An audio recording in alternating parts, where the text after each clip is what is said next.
Welcome, Ada. You just wrote on Smashing Magazine about the building blocks of progressive web apps. Can you give a quick repeat what these building blocks are and what you wanted to achieve with that? Okay.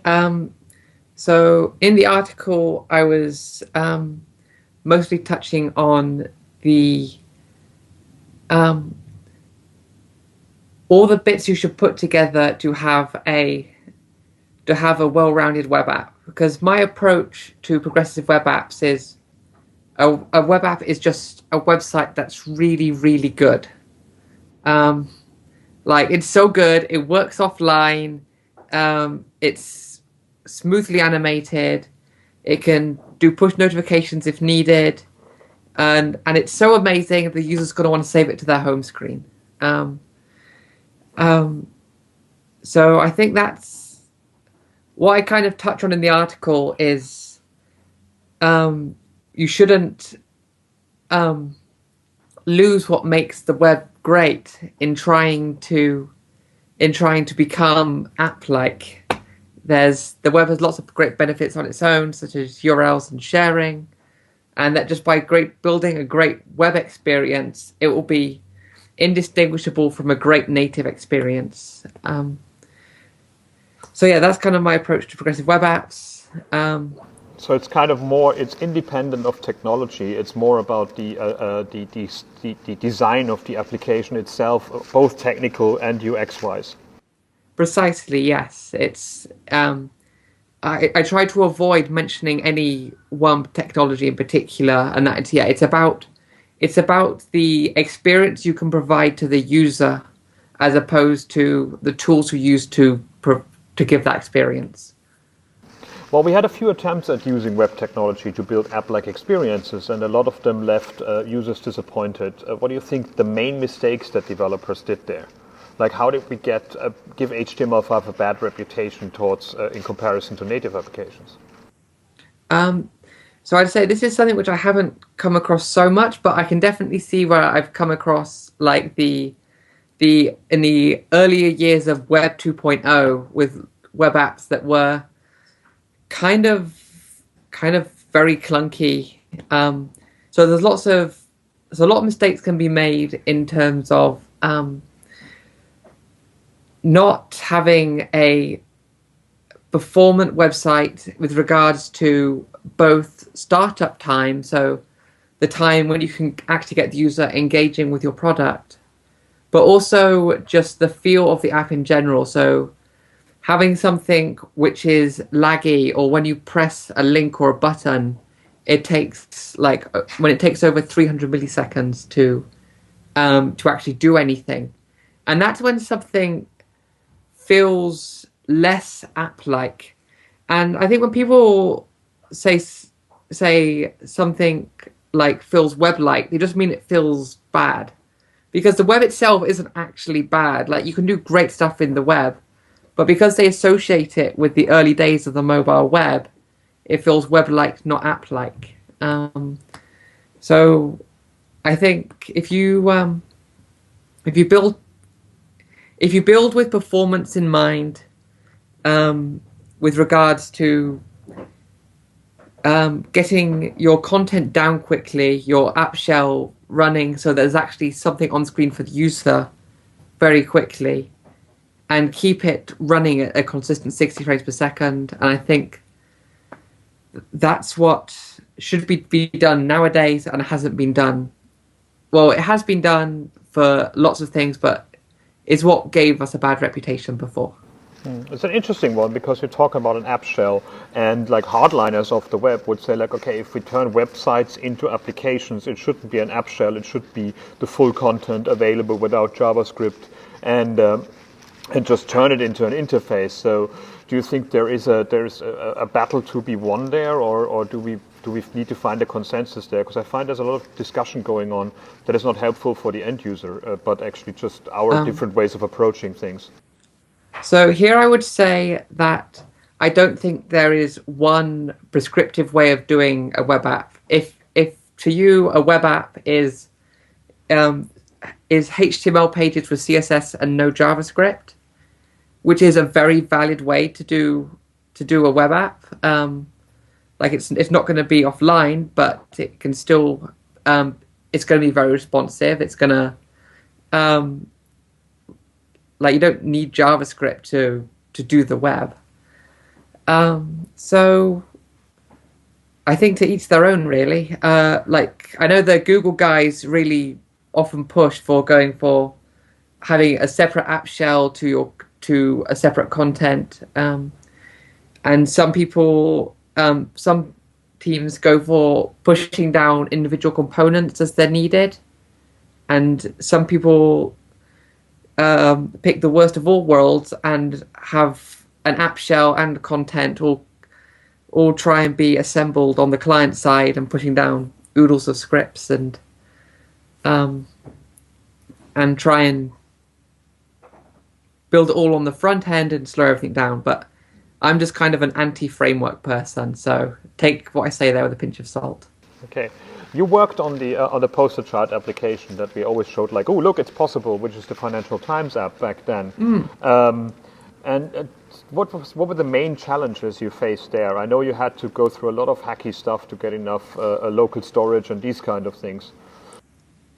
Okay, so this is taking me back. So I'll try and remember what I can, because it's been quite a few years since I've worked on the FT app, and it's certainly a few years since we've had these early technical issues. So when I first started working on the FT app, so which was, I think this was about a year or so into after it had been started, the biggest issues were offlining by app cache, which was very, very temperamental, and it's the kind of thing, if you broke it, there's a chance you could break it for someone permanently.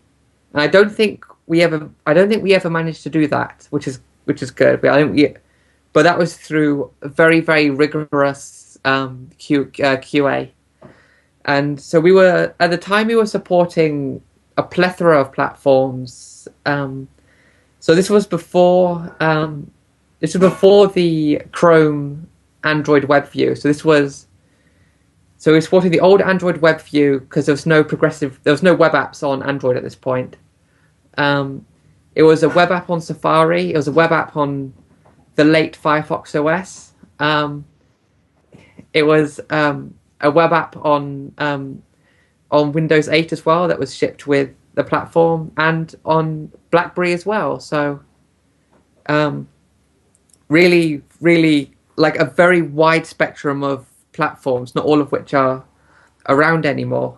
And it so there was some challenge in that. So there was a lot of problems with different levels of JavaScript and HTML compatibility. There was issues with getting offline, working easily and reliably, and in a way that it would still receive updates from the server, because as I can imagine, any developer who's touched app cache knows it's not a fun thing to work with. Jake Archibald has a famous quote for app cache, which I won't dare repeat. So do you think a lot of these things, it's quite funny because we put these things for a lot of platforms that you mentioned that vanished really quickly as well. So people on the web are always like, okay, every platform will be around forever, but it seems to me that in the mobile space, it's actually okay to abandon things from time to time because they're just not being sold anymore, and they're gone. There's no way to actually resurrect them anymore, and people are not using these old systems anymore because they just cannot. So are you asking if it's okay to stop supporting deprecated systems? Kind of, yeah. It seems to be, doesn't it? Yeah, I would say it's okay, and I'd say you have to move on. So all the things I talked about before about different levels of HTML and JavaScript compatibility and app cache and stuff, I'd say largely nowadays has been resolved. Like building for the web now compared to even building 3 years ago, let alone 5 or 10 years ago when we started, it's incredible. There's so much, like just by dropping in a script from the Polyfill service, I can very comfortably support like Internet Explorer, Firefox, Chrome, Edge, Samsung browser, Opera, like without really putting in a huge amount of and Safari, sorry. For now. Without putting in a huge amount of effort. Like, there are some big things which aren't supported on some platforms, but even stuff like Service Worker will eventually come to everyone. So I think my approach now compared to back then has changed in that it used to be, I used to suggest ship both an app cache and a service. If you want to do an offline capable web app, ship app cache and service worker, and really make an effort to get the good offline experience everywhere. But since then, I've started to come around a bit to say, like, build with best practices. Don't use deprecated APIs. Use polyfills where they're available. And if you build as best as you can for Chrome and Firefox and Edge, that's still going to be a great web app on Safari. And if you there's lots there you can, like, I think you don't need to support all the latest features on everything, and I think that's been what we've been striving for with progressive enhancement over the past many years. You don't have to give everything the latest features. Give the latest features to the stuff that supports it, and then if it happens to work well in Firefox OS, BlackBerry, and like IE7, then, like, bonus for you, you've managed to support someone who's still using their older devices. So progressive web apps, they do away with the need for the App Store, and that has benefits, of course, because you don't get the drop-off from people having to go through an App Store. But it's also a bit of a UX challenge, because people following a link, they don't expect the thing to work offline. And that was a big problem we had with Firefox OS, when we said, like, it's HTML5, but people always like, oh, it doesn't work offline then, so I cannot use it. So what can we do to break these assumptions? What can we make to people understand that surfing something on the web can totally become something as useful offline as a native app is? Do you think this is patterns in UX, or what can we do there? So I think the add to home screen. So I think there's definitely a point in meeting in the middle from. I think browsers can do more to make it clear that a website is available to be added to the home screen. Like, it's like if you were to add this website to the home screen, it would give you a very great experience. It will give you a very good experience as a home screen like app. But I think users as well have no problem learning the flow of taking an app from a browser and installing it to their home screen. I mean, we had business people like installing the FT app from the browser on Safari years ago. Like, it's like I would see on the tube a guy in a suit with on his iPhone on the FT app, and just seeing that, I know that he has gone through the process of open up the kebab menu or the hamburger menu, and scrolled down and gone add to home screen. Like, that hasn't been a boundary for him, and that was taking the web app approach for the Financial Times worked very, very well years ago. Well, I say years, like, exaggerated, but it was only a few years ago now. But it's it's definitely not something you need to worry about wrapping users away. But there definitely could be, and I think if there are a few apps which basically go, I think once you've done it once, you'll know how to do it again and again and again. So I think once progressive web apps become even more prevalent, people will start to expect to be able to go add to home screen and keep the app around. So it's more like a muscle memory thing. If people see it happening, they will do it again rather than like they saw it fail and they assume it will always fail. Now, the great thing about progressive web apps is the progressive part. So on platforms where it doesn't support Service Worker, they still have a good experience and they fall to the classic add to home screen scenario, as you said years ago with the iPhone already. The problem is, though, what can we avoid to people forgetting about this and build this app needs Chrome on latest Android apps instead? A lot of the demo apps that we've seen that are now touted as great PWAs don't do anything on desktop, but they don't do anything on a different environment, which means like we're in a new M.dot world.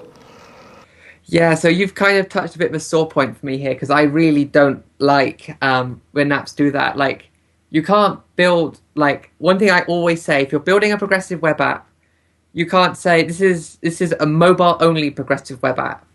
It's a progressive web app should be offline first, mobile first, but still work online only and still work desktop only.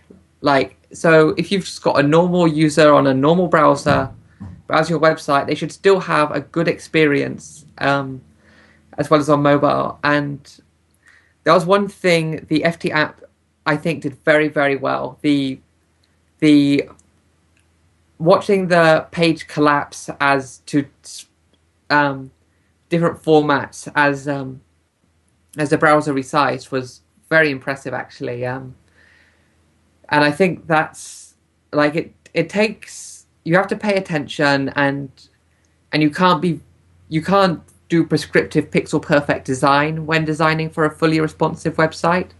But I think a progressive web app should be fully responsive because, as well as, even if you say, oh, we're not going to serve desktops, there's still people going to be browsing your app on a tablet or one of those big Microsoft tables, Surface, and the Apple equivalents and stuff. It's the Apple iPad Pro, I think, is the big one.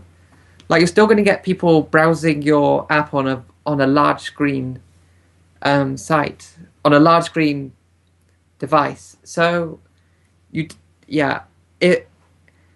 I definitely wouldn't be touting or showing off any progressive web apps which were mobile only, because that's not progressive. That's don't do it. Do you think that this is a unique skill set of web developers? Because when I look at native development, it's all about like, here's the form factor, and this is what you built for right now, and then you render it out for the others ones as well. But like, we have to think about all the squishiness of the resizing, and I don't think that any other platform needs to do that kind of stuff. Maybe games development. I think web developers have come from a very unique side of app development to bring a whole different light to building apps, like in building web apps, because I've seen native web apps which don't work offline. Pokemon Go, like Love Live, they just like, if you haven't got internet connection, they'll give you no data. They'll just sit there with a spin and show you a spinner.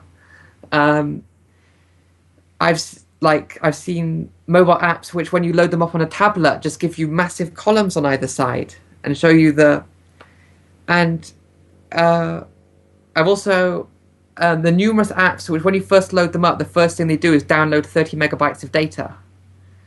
And this is all stuff which, like, if we did that on a website, I think our managers would murder us. It's and so all the great stuff we've been hammering into each other about creating performant experiences, responsive experiences, progressively enhanced experiences, accessible experiences. All this stuff we've been learning and talking to each other about at conferences and discussing and writing books about.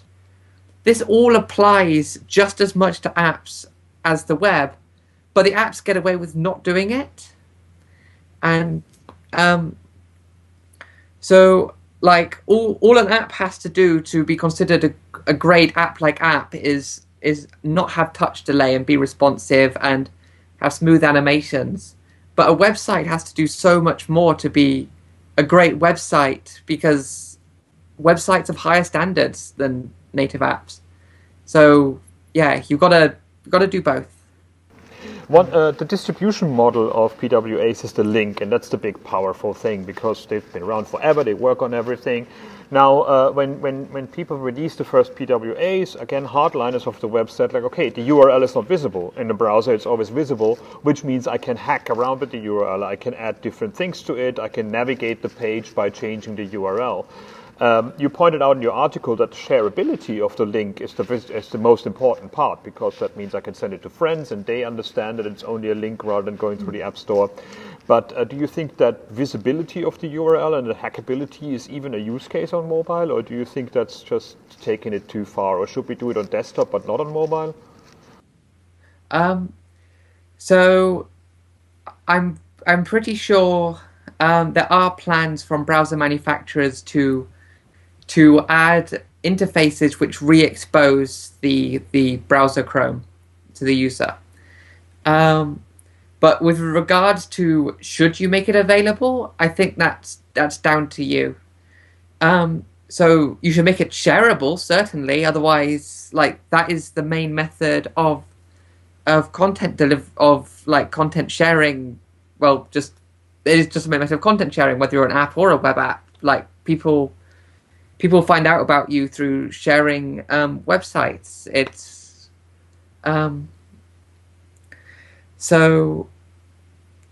but I don't think you need to make the URL bar available.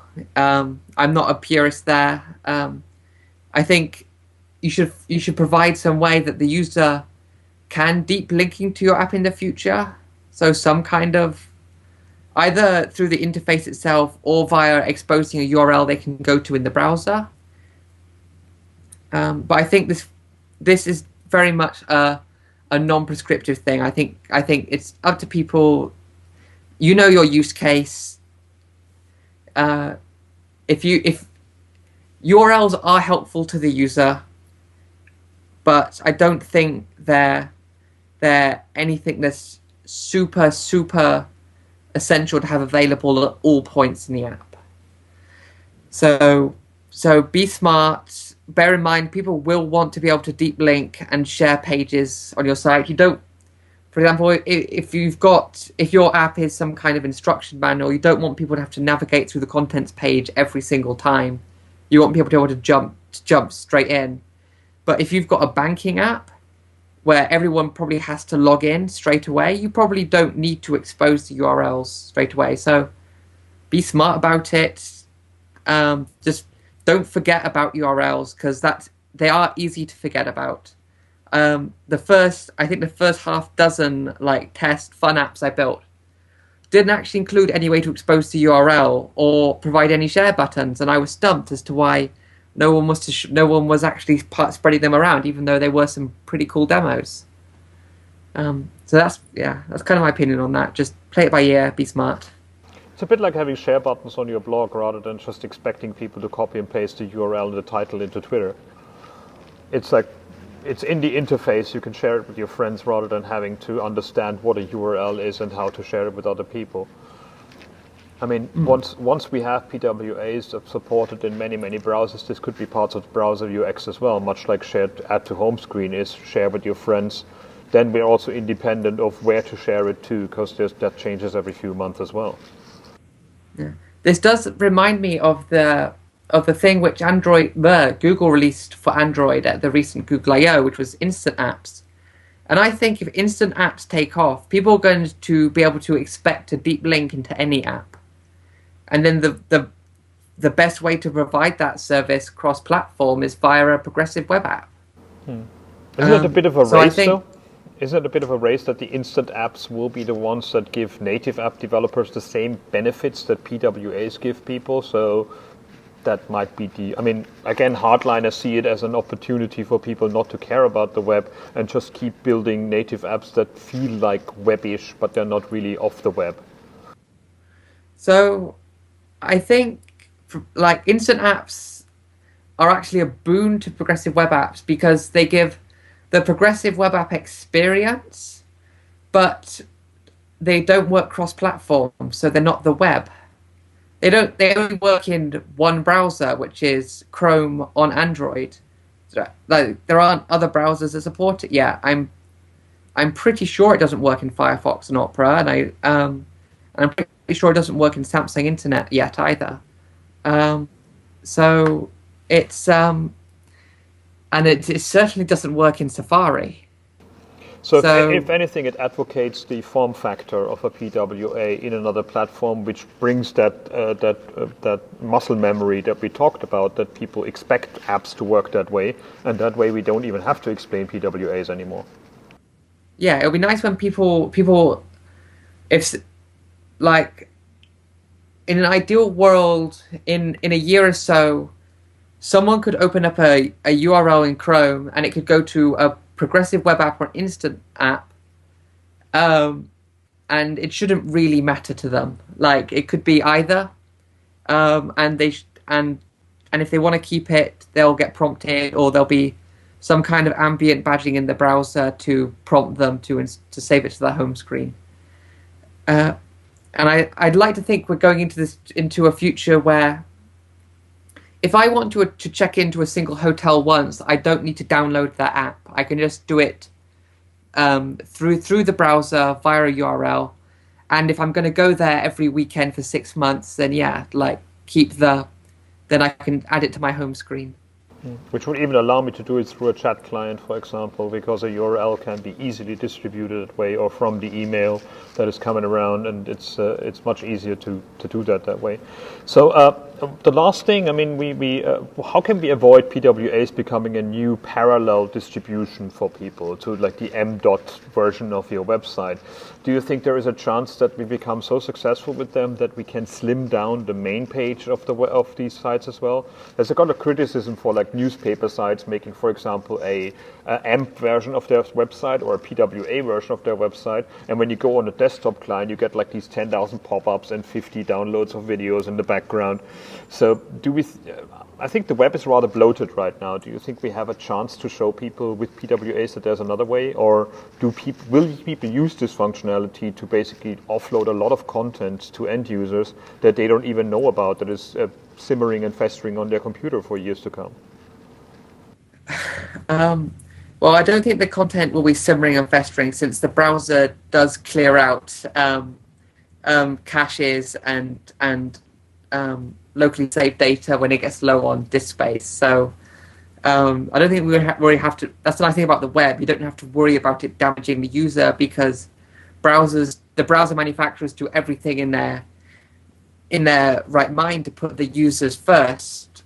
Like, for example, all the creepy tracking stuff Facebook does, you couldn't build a website to do that. It's not in the platform. And yet you can build a native app to do it. And some people might say that's a boon that you can of native apps, but I say that's a boon of the web, that you can be pretty damn sure a website isn't doing too much creepy stuff just because the platform hasn't allowed it.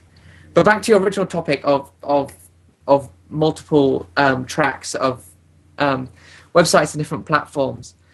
So I'd like to think that frugality is the saves the day here, because I think if you're going to be having your main web team building your really, really hot, slick, responsively designed progressive web app, then you're going to want to use that as your main site. Like, your web app doesn't stop being a website as you make it more app-like. It just becomes a better website.